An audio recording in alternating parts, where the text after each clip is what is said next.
antivirus puissant et que c'est vraiment pas quelque chose qui a été volontaire à ce niveau-là. N'hésitez pas également à mettre des coffres-forts sur l'ordinateur et des codes d'accès puissants. Imaginez si moi, demain, je pars en déplacement professionnel dans le train, je perds mon ordinateur ou on me vole mon ordinateur, toutes ces personnes-là pourraient, si j'avais pas de code d'accès sur mon ordinateur, rentrer, voir quelle consultation j'ai fait avec telle personne, pourrait même trouver peut-être des adresses, des codes postales, des choses de ce type-là. Enfin, c'est hyper problématique. Sur mon téléphone comme sur mon ordinateur, j'ai un code d'accès qui évite tout ça. Et moi, je suis sous Apple, enfin tout chez moi est sous Apple, et j'ai aussi cette fonctionnalité avec Apple qui est hyper intéressante, c'est que je peux bloquer en fait l'ordinateur ou mon téléphone à distance. Ça, c'est vrai que c'est un gros gage de qualité avec Apple, mais je crois que ça peut se faire aussi avec Android, Windows ou des choses de ce type-là. Si vous ne faites rien par ordinateur, que vous faites en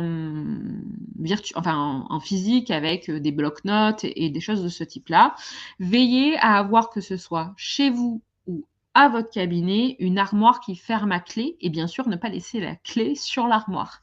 Voilà, ça c'est obligatoire. On ne sait jamais si quelqu'un vient vous cambrioler, qu'il a envie de venir récupérer vos données de consultant, vos consultations, etc. De ne pas avoir juste un classeur sur le bureau mis en vrac comme ça avec les adresses, les factures, etc. Toutes ces données-là qui peuvent être libres et complètement accessibles par tout le monde.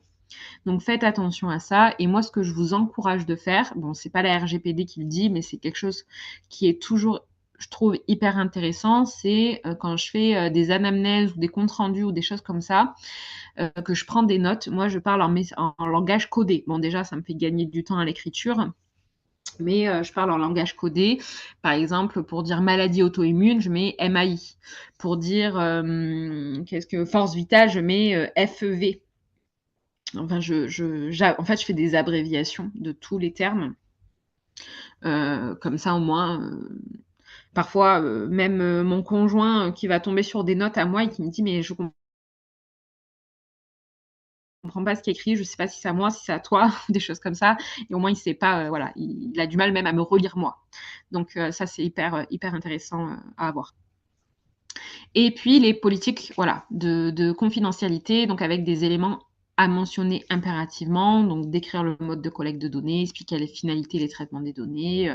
Bon, ça, généralement, sur Legal Place, vous pouvez avoir des exemples de politiques de confidentialité qui peuvent être exposés sans trop de soucis.